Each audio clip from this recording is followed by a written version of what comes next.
korupsi akan menjadi tren. Belakangan ini, banyak sekali para pejabat yang terbongkar keburukannya.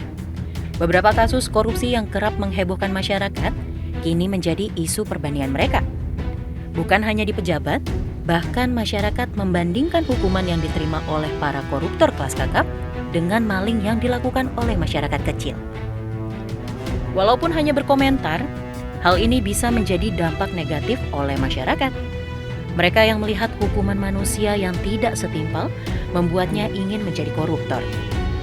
Hukuman manusia memang bisa dipermainkan, tapi hukum Allah tak bisa ditawar. Assalamualaikum warahmatullahi wabarakatuh. Alhamdulillahirabbil alamin. Nahmaduhu wa nusolli wa nusallimu ala rasulil karim. Asyhadu alla ilaha illallah wahdahu la syarikalah wa asyhadu anna Muhammadan abduhu wa rasuluh. Masih melanjutkan tentang bagaimana tujuan orang berpuasa. Karena puasa itu intinya adalah imsak. Asyamu al-imsaku. Diulang. Asyamu al-imsaku. Inti dari puasa adalah imsak. Menahan diri. Menahan diri apa? Menahan diri dari sesuatu yang haram. Menahan diri dari larangan-larangan Allah. Kalau kemarin kita sudah bahas tentang bagaimana takwa, salah satu orang bertakwa adalah menjauhi larangan. Betul nggak? Dari sinilah maka larangan mengenai harta juga harus diperhatikan. Harta kita cari keberkahannya. Harus halal, harus thayyib dan memberkahi. Harta bidang haram dari sifatnya, dari zatnya maupun dari caranya.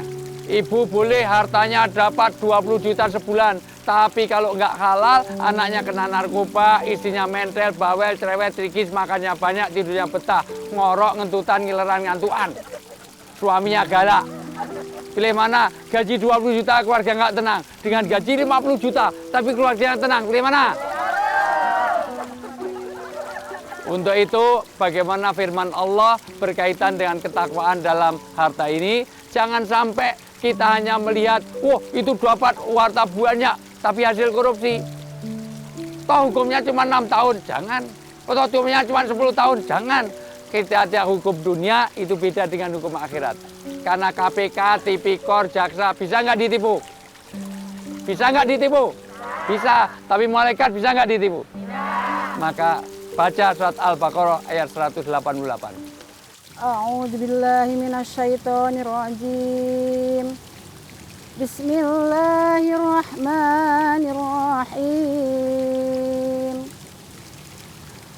Wala ta'kulu amwalakum bainakum bil batili wa tudlu biha ilal hukami lita'kulu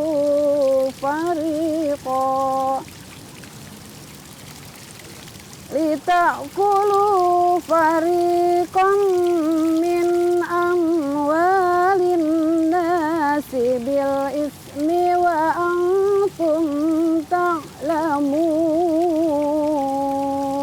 Shadaqallahul azim. Ayat ini bicara tentang bagaimana jangan memakan harta secara batil.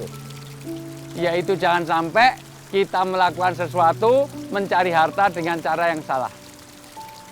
Harta yang kita minta sekali lagi, Allahumma inna nas'aluka salamatan fidin wa afiatan fil jasad wa ziyadatan fil ilmi wa barokatan fil rizki. Rezeki yang berkah adalah rezeki yang halal. Buat apa Bapak Ibu semuanya dapat rezeki dengan cara batil? Entah dengan cara mencuri, entah dengan gratifikasi, entah dengan soko arrosi wal murtasi finar. Sekali lagi, kalau hanya hukum dunia, jangan disepelekan hukum akhirat. Karena kalau hanya dunia, oh kalau saya ngambil saya digantung di Munas. Setiap lewat Munas saya lihat nggak ada yang digantung. Nah, tapi ingat, akhirat sana tidak bisa disogok. Malaikat, jangan disogok, jangan disiksa, nanti saya kasih 5 miliar, 50 miliar. Nggak bisa. Semuanya keadilan ada di akhirat. Jangan terperdaya dengan hukum ada di dunia, karena hukum di akhirat jauh lebih berat daripada yang di dunia. Paham? Begitulah pengertian kita tentang ketakwaan, nyambung dari ayat terdahulu. bagaimana orang berpuasa supaya kita bertakwa. Dalam 188 bicara tentang ketakwaan di dalam harta, halal barangnya, halal cara mencarinya, halal cara zatnya juga. Karena mencarinya sudah halal, tetapi zatnya nggak benar. Kita jual beli babi, halal nggak? Jual beli narkoba, halal nggak? Padahal jual belinya sah, tetapi ini. Atau ada korupsi, ada kolusi. Begitulah pemahaman kita tentang Al-Baqarah 188. Paham?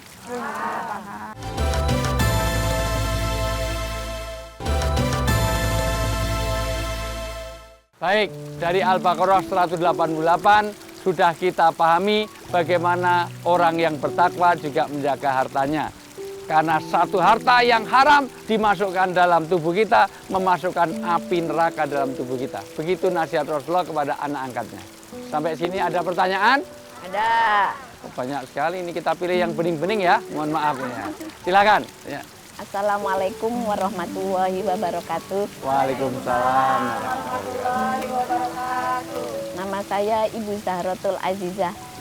Saya mau bertanya Pak Ustadz. Saya tuh pernah dikasih uang sama seseorang.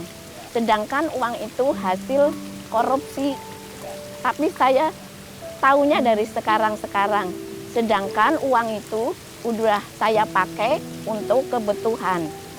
Nah, bagaimana caranya untuk mengatasi supaya uang itu bisa menjadi halal yang udah saya terima? Pertama, karena tidak tahu, ya segera minta maaf. Mudah-mudahan Allah maafkan. Orang yang tidak tahu, orang yang sedang lupa, itu diangkat pena.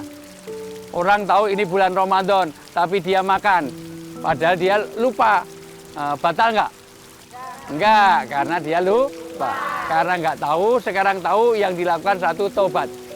Tobat dalam 5. Berapa, Bu? 5. 1, menyesali. 2, menyadari. 3, berjanji untuk tidak mengulangi. Yaitu dengan istighfar.